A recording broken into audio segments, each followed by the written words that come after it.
Yesu ashimwe cyane mwene data dusangiye gucungwa n'amaraso ya Yesu Kristo. Ndakubwiye ngo Imana ikwite kugirira neza. Ngo ikaze kuri Kebuke TV. Ndahunga Imana y'amahoro ibane nawe. Imana y'amahoro ikwiteho. Imana y'amahoro iguha ibyo wifuza byose byiza, kandi Imana y'amahoro igushyigikire. Tunejejwe n'Imana mu mutima rero kongera kugira amahirwe yo kubana namwe kuri uyu mwanya wo kubana ijambo ry'Imana. Nkuko bisanzwe ni kuri Kebuke TV, kandi tunejejwe nuko Imana yatuzigamye ikaturinda ikatugira neza, ubwiza bw'Imana bukaba muri twebwe. Imana nishimwe. Dushimiye Imana iyo dutekereje kera kose ikabona yuko dukwiriye kuba abantu bayo, ikatugabira abakiza, ikadutera inkunga, ikatuzigama, ikaturengera. Imana nihimbazwe. Ngarukanye rero uyu mwanya amavuta yo kunezerwa no gushima Imana kuko itubereye maso kandi Imana itugiriye neza. Ni kuri Kebuke TV. Uyu muri kumwe ni Mbababukeye Mugisha Jean de Dieu, ni ubwiza butumwa bwiza bwa Yesu Kristo. Akaba yifuje kuganira nawe ijambo ry'Imana kugira ngo nezerwe, ufashwe kandi wabuke mu bitekerezo, wabuke kandi mu by'ubugingo ndetse no by'umubiri, kubera yuko Imana yacu twitayeho kandi idukunda. Nje mfite intego rero uyu mwanya ivuga ngo gucungurwa. Mfite intego yo gucungurwa kuko maze iminsi ntekereza ikintu bita gucungurwa, numva nkwiye kukigusangiza kandi nkwiye kugira ngo nawe umenye neza niba koko waracunguwe. Niba ubyizera cyangwa ari kubyumva ku munwa abandi babivuga, nawe urebe neza koko nimba ufite icyizere cy'uko wacunguwe, kandi umenye ngo wacunguwe nande, umenye ngo wacunguwe gute. Nejejwe n'Imana mu mutima kuko ari yo yonyine izi neza ibyo abantu bibwira n'ibyo bagambiriye, kandi izi byiza biri mu mutima w'umuntu ndetse izi n'ibibi bibamo. Ariko Imana itwiteho, itugirire neza, itwiteho kandi dushyigikire, irebe ibyiza biri mu mitima yacu, ibiteze intambwe, kandi ibyiza biri mu mitima yacu ibishyigikire kugira ngo bive muri twebwe bijye no mu bandi, twanduzanye ubwiza, tujye tuva mu byiza tujya mu bindi, kuko Imana ariyo ihatubereye. Yarahatubereye rero, izakomeza kuhatubera kandi yatugiriye neza. Intego y'ijambo ry'Imana ni ugucungurwa. Wowe wacunguwe nande? Habaho gucungurwa kungahe? Ndetse hacungurwa nde? Mbese ucungura ninde? Ese umaze gucungura yitwa iki? Mbese umaze gucungurwa we yitwa ngwiki? Ijambo gucungurwa byanze bikunze abantu babyumva mu bice bibiri nkuko byo biri. Hari gucungurwa cyangwa se kwitangirwa, hari no gucungurwa ko kugira ngo uburyo wari wabuze ko wishyura umuntu ahakubereye akugoboke akwishyurire, icyo gihe nawe aba agucunguye. Dusome ijambo ry'Imana dusanga mu gitabo cya Yeremiya igice cya 50:34 haravuga aya magambo ati: umucunguzi wabo arakomeye, Uwiteka Nyiringabo niryo zina rye, azababuranira rwose kugira ngo aruhure isi kandi atere impagarara abatuye i Babuloni. Imana niturengere kandi Imana itugirire neza. Umucunguzi wabo arakomeye. Abacunguwe bacunguwe n'umucunguzi ukomeye, kandi abacunguwe bacungurijwe kugira ngo bagire icyo nabo bamara. Uwagucunguye aracyahari, umucunguzi wawe arakomeye, kandi umucunguzi wabo ni Uwiteka Nyiringabo niryo zina rye. Twebwe abacunguwe n'Umwami Yesu Kristo, nuko Yesu yatwitangiye akaducungura. Ariko mbere na mbere kugira ngo Yesu aducungure, tubanza twibuke ngo mbese na mbere ubundi ni igiki cyatuma twebwe ubwacu tutabona ubucunguzi cyangwa se tutabona incungu. Umwana w'umuntu akimara kuremwa akaba mu ngobyi ya Edeni, yanejeje Imana ndetse Imana ikajya inamusura. Imana ikanezerwa nuko uwo muntu ari umuntu wayo, ndetse ngo mu masaha y'ikigoroba Imana yatemberaga mu ngobyi ya Edeni, ikaza ikaganira nawe, bakaganira nk'inshuti, kuko icyo gihe ntabwo umuntu yari yagira ikibi na kimwe kimubaho cyatuma Imana imujya kure. Ariko nyuma gatoya umwana w'umuntu aracumura, akimara gucumura acibwa mu ngobyi ya Edeni. Icyo gihe niho tujya tugira urubanza, ndetse dutangira ibyo gupfa, dutangira gupangirwa, ndetse no kugira gute no kugira ibibazo n'intambara. Ariko muri icyo gihe kuko Imana yaremye umwana w'umuntu imukunda, niho nayo ubwayo yahise ibona ikabona yuko umuntu ayicitse, ayivuyeho kubera ibyaha akoze. Ariko Imana igiye gufitiye iki? Urukundo. Hatangira rero umushinga w'Imana mwiza cyane wo kuducungura, kandi abana b'abantu uko byagendaga kose habaga hari igihe cyo kuba ko umuntu yapfa azize ibyaha bye, akabizira, akabihanirwa, ariko hateganya no ko habaho icyo bita incungu. mbere avade Jésus-Christ cyangwa se mbere yuko Yesu avuka umuntu yakoraga ibyaha yabishakiraga ibitambo kugira ngo yiyunge n'Imana atazira ibyaha bye. Habaho abatambyi aribo bashyiraga ibitambo barangiza bakatambira abana b'abantu ibitambo byonswa cyangwa se ibitambo byo gutwikwa. Icyo gihe habaga bisobanuye ngo umwana w'umuntu yakagombye kuba ari upfuye ariko atambiwe igitambo cy'iyi inyana cyangwa se cy'iyi ntama kigiye gupfa mu cyimbo cye. Byumvikana ngo guhera icyaha cyabaho urupfu rwese ruba karande mu muntu akagomba kuba yabapfa azize ibyaha bye. Imana itugire neza kandi Imana iturengere kuri uyu mwanya tugana ijambo ryo gucungurwa. Nagira ngo utekereze ngo mbese ni ibihe bintu wakoze wowe uzi neza aho bakuzira ariko ukaba utarabizize cyangwa se ukaba utarabihaniwe ariko icyo gihe habayeho umucunguzi. Aha ngaha rero yavuze ngo umucunguzi wabo arakomeye. Hari igihe ucungurwa n'umuntu mugenzi wawe, tuvuge igihe wagiye nko kugura ibintu ukabura amafaranga wari uzi ko yafite, hari igihe bahita bagufatira ariko iyo umuntu aje akakugoboka akakwishyurira uriya nawe aba agucunguye. Kera ku ngoma za cyami bavuga ubwami mu Rwanda, iyo wabaga uri umubyeyi ukaba uri ku rugamba ngo ndavuga umugabo ukagira amahirwe ukabyara umwana w'umuhungu yahitaga aza kugusimbura akaba aragucunguye wowe ukava ku rugamba umwana wawe akahaza. Icyo gihe ni ukuvuga ngo baragusimbuje cyangwa se ibyahagombye kuba biri kuguhiga bigiye guhiga umwana wawe akubereye umucunguzi. Iyo rero wagabyaye nk'umwana w'umukobwa kuko icyo gihe batari bemerewe kujya ku rugamba bahitaga ubata byanze bikunze nta mucunguzi mfite kuzaza kunshungura ahangaha ku rugamba ndi bitewe n'intambara ngiye kurwana. Ahangaha tugaye muri gahunda ya religion cyangwa se iby'ijambo ry'Imana. Aha turi kuvuga gucungurwa kujyanye no kuba Imana yatanze igitambo kimwe kizima cyo kugira ngo twese tubone amahoro n'ubugingo n'umutekano kugira ngo tuzabane na Kristo ubwo azaba yimye ingoma ye y'amahoro, ubwo azaba aje gutora itorero, ubwo azaba aje kubwira abantu ngo namwe barize mwese nimuhanagurwe, abimyoje mugasuhuza umutima namwe nimusekeni munezerwe. Umucunguzi wabo rero aba ni bande? Aba ni Abisiraheli bavugaga itorero ry'Imana cyangwa se ubwoko Imana yari yatoranije. Aba nibo bavugaga kugira ngo bemerwe ko ari bo bafite umucunguzi wabo ukomeye kandi azababuranira rwose kugira ngo aruhure isi. Igihe cyo kuba rero umuntu azaburanirwa nuko abafite urubanza yagombye kwiburanira bitewe nuko hari ibintu aba ari kuregwa. Reka dusome ijambo ry'Imana dusanga muri Yesaya 48, Yesaya igice cya 48 turasoma umurongo wa 18. Yesaya igice cya 48 ijambo ry'Imana 48 dusoma umurongo wa 18 twumve ku nyungu ndetse twumve ku ijambo ry'Imana ritubwira ikintu cyitwa gucungurwa no kuntu twacunguwe. Handitse ngo iyaba warumviye amategeko yanjye uba waragize amahoro ameze nk'uruzi.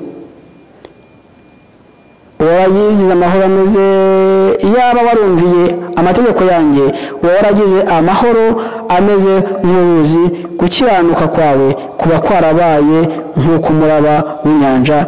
Imana iturengere. Iyaba warumviye ijambo ry'Imana ugakurikiza amategeko y'ijambo ry'Imana ugakurikiza Imana ivugana nawe waragize gute? Waragize amahoro ameze nk'uruzi. Kumaze gucungurwa rero icyo ategetswe n'ukugira ngo wumvire uha agaciro kandi ukurikize amategeko ndetse nawe wumvire ijambo ry'Imana. Nicyo kintu cya mbere hano nagira ngo nkubwire kandi wumve. Dushimiye Imana yashyizeho ijambo ryayo gashyiraho n'uburyo bwo kugira ngo abantu basakaze ubutumwa bw'ijambo ryayo. Nawe uyu munsi ugize amahirwe n'umugisha wo kumvira ijambo ry'Imana. Iki cyigisho kugira ngo turusheho kucyumva neza kandi nawe gisobanukirwe, wenda udafite n'umwanya munini ndibuze gukoresha imirongo myinshi, ubundi ubusanzwe sinyankoresha imirongo myinshi ibitabo byinshi, ariko ndibuze kuyikoresha kugira ngo uze kumva icyo Imana ishaka kuvugana nawe kuri ijambo bita gucungurwa. Twongere turebe muri Yeremiya kandi igice cya 48 n'ubundi Yeremiya 48, Yeremiya igice cya 48 dusome na none umurongo wa 18. Wakibaza impamvu iyo mirongo yose yabayemo wakikoreshwa ariko Imana ibiza impamvu. Handitse ngo yewe mukobwa utuye Idiboni we, manuka uve mu bwiza bwawe wicare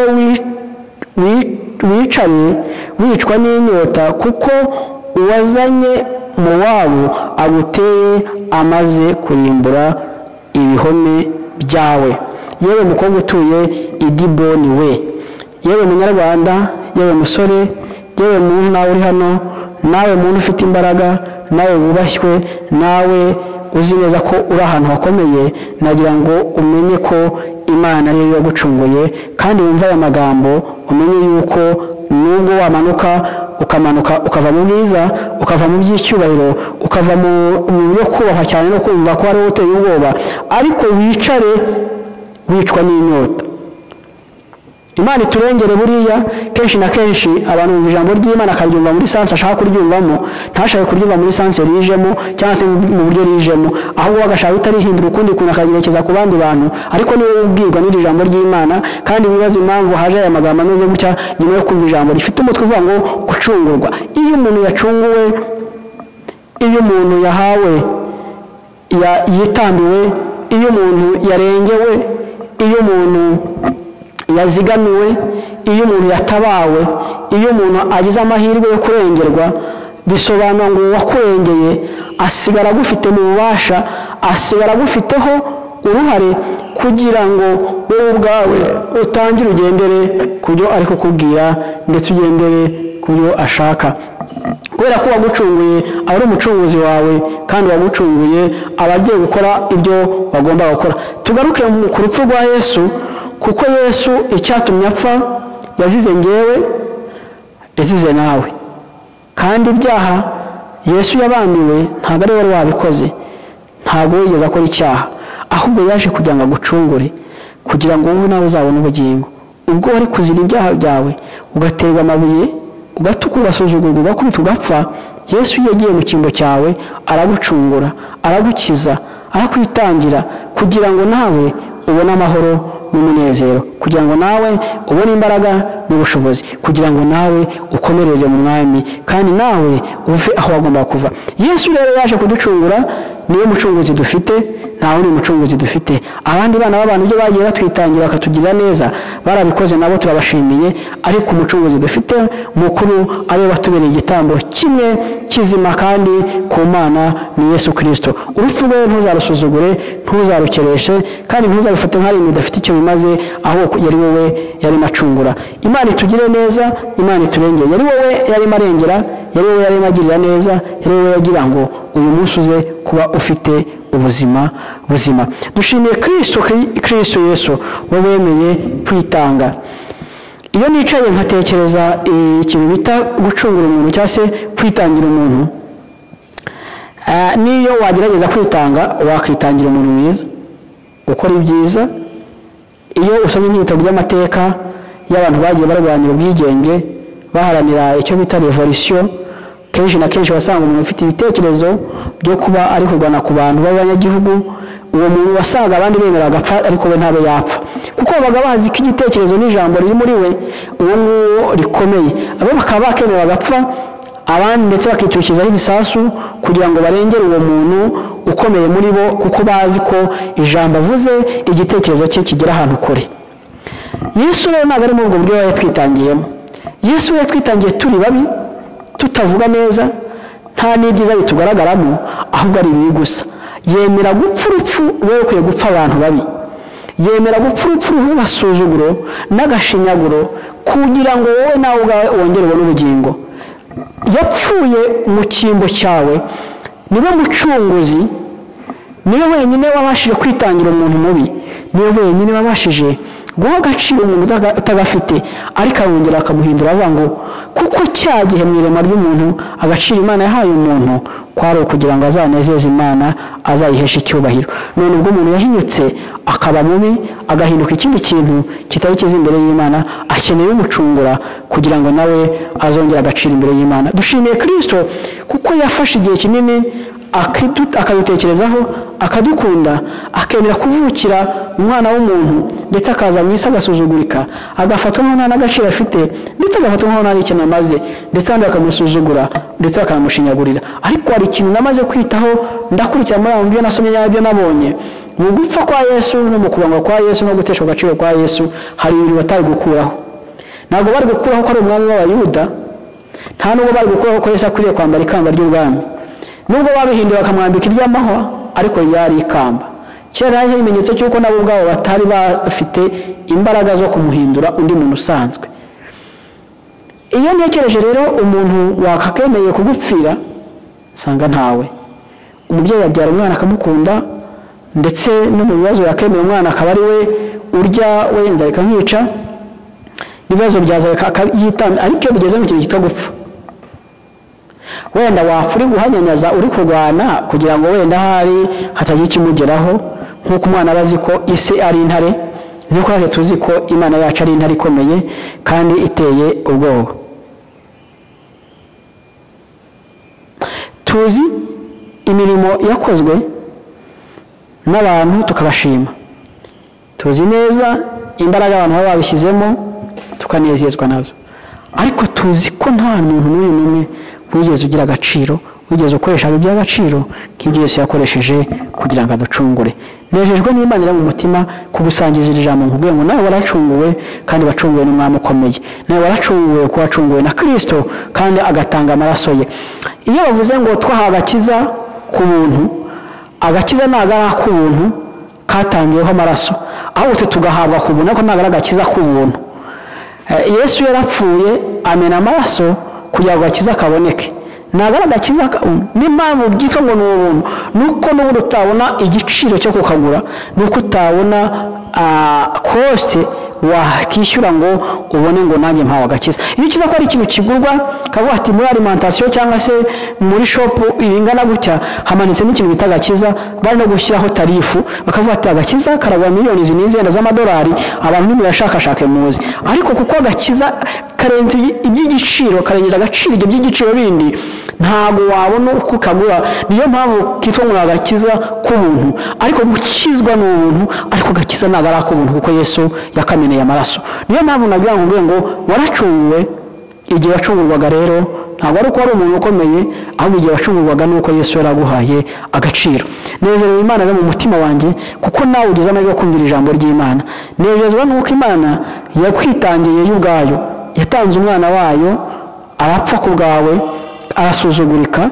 Ntekereza yuko ababyeyi bafite umwana umwe, nk'iyo urebye umuntu umaze imyaka myinshi yubatse urugo atarabyara, iyo abonye umwana umwe amufata neza, ndetse iyo arebye nabi akanarangara ashobora no gushiduka uwo mwana atagize gusobanuka kwinshi mu mutwe cyangwa atagize ubwenge, kuko amufata akamwembereza cyane, kamuguyaguya. Bimwe bajya bavuga ngo no kumufata nk'icyana cy'ingagi. Ahari ntekereza ko icyo babiherewe uko wenda ari ingagi, icyana cyayo cyavutse bahurura bakajya kucyita izina, igihugu cyose n'amateleviziyo akajyayo, kuko umuntu wasigaye avuka no muri karitsiye ntapfe kubimenya. Ubanza harimo bavuga ngo umuntu afashwe neza nk'icyana cy'ingagi, ubanza ari aho byavuye. Kubera impamvu abamaze igihe kimwe bafite agahinda ko kuba afite umwana umwe cyangwa se yaranamubuze, iyo amubonye n'aba yifuza ko yamuvaho. Ariko Imana yaduhaye Yesu Kristo umwana wayo w'ikinege kugira ngo apfe njyewe nawe tubone ubugingo buhoraho. Ni iby'agaciro, ni igiciro kinini. Imana rero ishimwe kuko rero yonyine yaduhaye Yesu, kandi dushimiye Kristo kuko ubwo nawe yitanze akaza agasuzugurika. Njye nibaza hari commentaire biblique benshi batagenda banasoma, abana n'umwanya wo gusoma.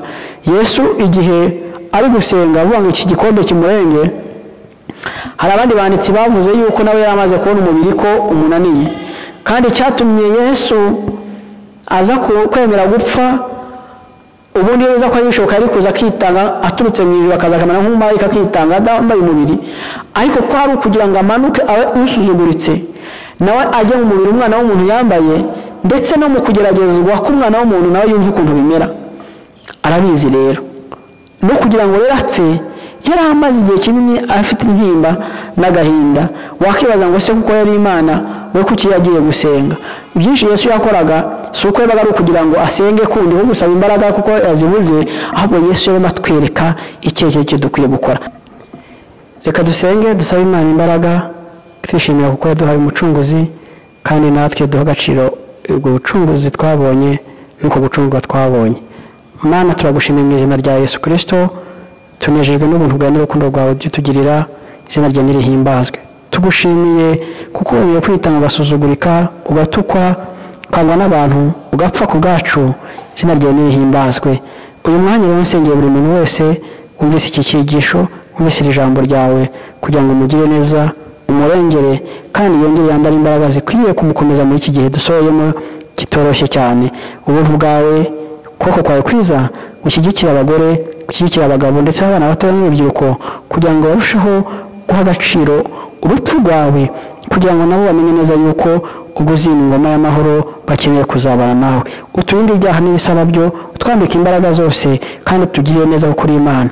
Ngushimiye yuko wabanye natwe imyaka itambutse, kandi ukomeje kubana natwe, bikwatse mu izina rya Yesu Kristo wabambwe. Amen.